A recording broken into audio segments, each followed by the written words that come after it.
سیدہ آمنہ خاتون کہتی ہیں کہ جب حضور پیدا ہوئے تو مجھے ایک نور دکھائی دیا جس سے زمین و آسمان جگمگا اٹھے، روشنی روشنی پھیل گئی، اور فرماتی ہے میرا جی چاہا کہ میں اپنے یتیم کو دیکھوں، میں جھانک کے دیکھنے لگی، دیکھتی کیا ہوں کہ میرے یتیم کا پیشانی اور ماتھا زمین پہ رکھا ہوا ہے، سجدہ فرما رہے ہیں۔ دنیا میں چرواگر ہوتے ہی سجدہ کیا تاکہ لوگوں کو یہ بتا دیا جائے کہ میں تو لوگوں ایک اللہ کے دروازے پہ تمہیں سجدہ کرنے سکھانے آیا۔ فرماتی ہے میں نے پیار کر کے گود میں لے لیا، ادھر میں نے پیشانی پہ بوسہ دیا، ادھر شہادت کی انگلی اٹھا کر آسمان کی طرف اشارہ فرما رہے، میں اس ایک کو ماننے آیا ہوں، ابھی تو ابتدا ہے۔ ہم کئی مرتبہ سوچتے ہیں جی ابھی تو بچپن ہے میرا، جوانی آئے گی، بڑھیپا آئے گا، پھر مرتے وقت ایسی نیکی کروں گا جس سے ابدال بن کے مروں گا۔ ساری عمر برباد کرنے کے بعد یہ تمنا رہتی ہے، اور حالت یہ مجذوب کہتا ہے قدم سوئے مرکز نظر سوئے دنیا، قدم سوئے مرکز نظر سوئے دنیا، کدھر جا رہے ہو کدھر دیکھتے ہو، رات دن زندگی کو کاٹ رہے ہیں، قبر کے قریب کر رہے ہیں، اور ہم دن بدن دنیا کی غفلتوں میں پھنسے چلے جاتے ہیں، سوچا تک نہیں کبھی۔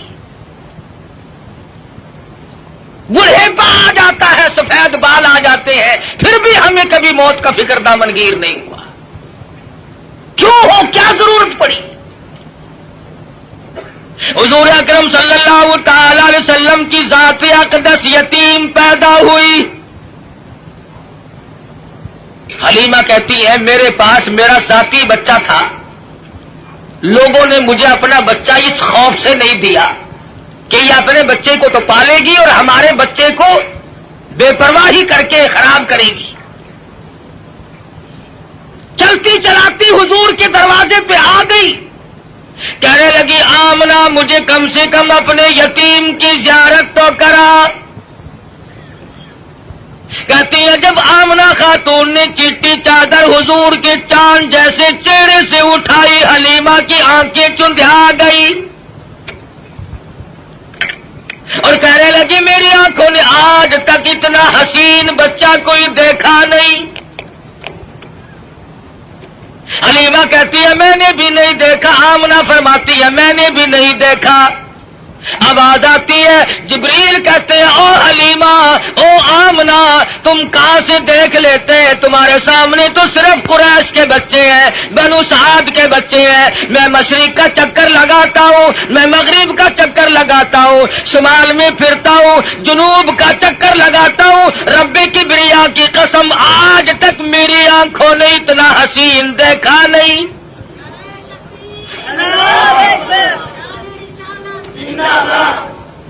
رہنے دو نعرے، آٹا بڑا مہنگا ہے، نہیں دیکھا۔ آواز آئی جبریل تم کیسے دیکھ لیتے، دنیا کے لوگ کیسے دیکھ لیتے، مجھے اپنی کبریائی کی قسم آج تک میں نے ایسی صورت والا کوئی پیدا کیا ہی نہیں۔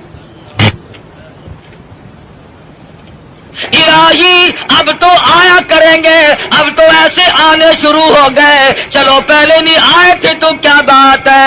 آواز آتی ہے رخ مصطفیٰ ہے وہ آئینہ، اب اس جیسا دوسرا آئینہ نہ ہمارے چشم خیال میں اور نہ دکان آئینہ ساز میں۔ اب ایسے کیسے آئیں گے، میں نے وہ سانچہ ہی توڑ دیا جس سانچے میں اس صورت کو ڈالا ہے۔ نعرہ تکبیر، اب ایسا کوئی نہیں آئے گا۔ حضرت آمنہ حضور کو حلیمہ کی گود میں دے رہی ہے، وہ بات نہ کہی جو ایک ماں کو کہنی چاہیے تھی، اپنے بچے کا خیال کرو گی، میرا یتیم لاوارث ہے، کہیں اس کی خیال کے اندر غفلت نہ کرنا، بے پرواہی نہ کرنا۔ حضرت آمنہ نے وہی بات کہی جو آخر الزماں پیغمبر کی اماں کو کہنی چاہیے تھی، کہتی ہے او حلیمہ میں تیرے جذبات کو تاڑ گئی ہوں، میں تیری نظروں کو سمجھ گئی ہوں، کہیں میرے بچے کی محبت کی جذبات میں آ کر اپنے بچے کو بھوکا نہ مارنا۔ اظہار شروع ہو گیا، ہمدردی کا پیغام حضور کے آتے ہی شروع ہو گیا۔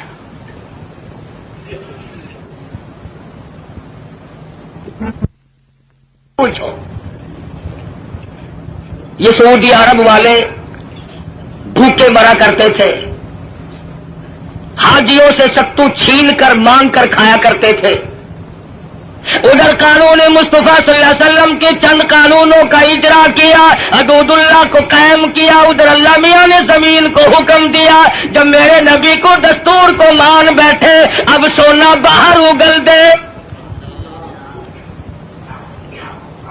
پٹرول نکل رہا ہے، سنگ مرمر نکل رہا ہے، سونے کی کانیں نکل رہی ہیں، تم دیکھنا تو صحیح جب ہمارے ملک میں اسلامی نظام کو استحکام کی صورت حاصل ہو جائے گی اور ہم جب سب دل سے ماننے لگیں گے، خدا کی قسم پھر اس کی برکتوں کا مشاہدہ کرنا۔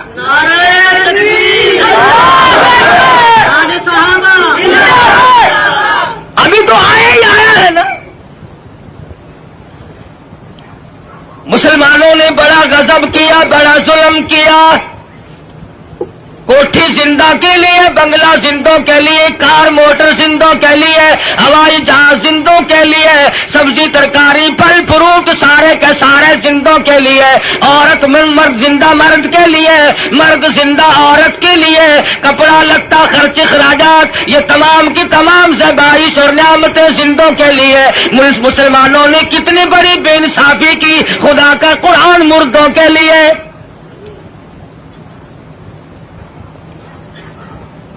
ساری عمر کبھی بنگلے میں اللہ کے قرآن کو جگہ نہ دی، تمام عمر کبھی کوٹھی میں قرآن کو جگہ نہ ملی، کبھی کارخانے میں ذکر تک نہیں آیا اللہ کے قرآن کا۔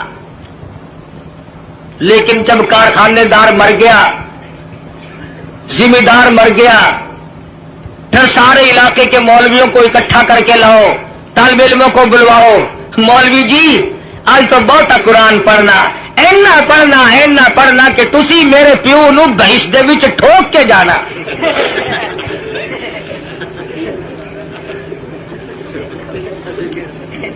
ساری عمر نیڑے نہیں آیا کبھی، شرابیں رج رج کے پی، بدماشی کی، بغاوت کی،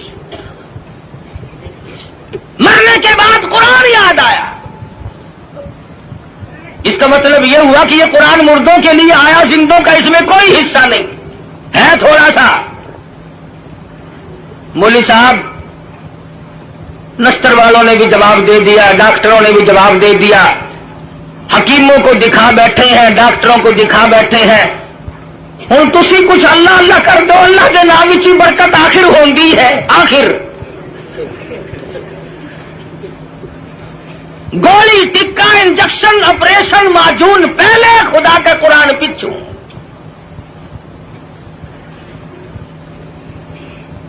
اور ہے ہم سونی سرکار دے سارے امتی، عقیدے کی بات کر رہا ہوں کہ ہمارے نظریات دیکھو کتنے بگڑے، ہم کہاں گئے۔ تمہیں کیا معلوم ہے، زید بن حارث رضی اللہ تعالی عنہ صحابی کہتے ہیں میں مدنی کریم صلی اللہ علیہ وسلم کے ساتھ تھا، حضور جب طائف میں تشریف لے گئے، سرداروں کو اللہ کا قرآن سنایا، توحید کا پیغام پہنچایا، انہوں نے تو انکار کر دیا۔ طائف کے امیروں کے، غریبوں کے، شریر بچے جھولیاں پتھروں کی بھر کے سرکار مدینہ کے پیچھے لگ گئے۔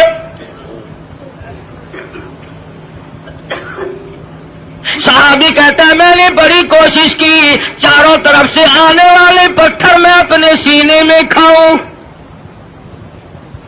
اور لوگوں وہ کتنے متبرک قسم کے لوگ ہوں گے جو سرکار مدینہ کی طرف آنے والے پتھر اپنے سینے پہ کھا رہے تھے۔ صحابی کہتا اچانک میرے کانوں میں حضور کی پنڈلی میں حضور کے ٹخنوں میں کڑاک کڑاک کر کے پتھر لگنے کی آواز آنے لگی. اتنا صدمہ عظیم پہنچا, حضور کو اتنی تکلیف پہنچی. صحابی کہتا میری آنکھوں نے دیکھا حضور چکر کھا کر زمین پہ بیٹھ گئے.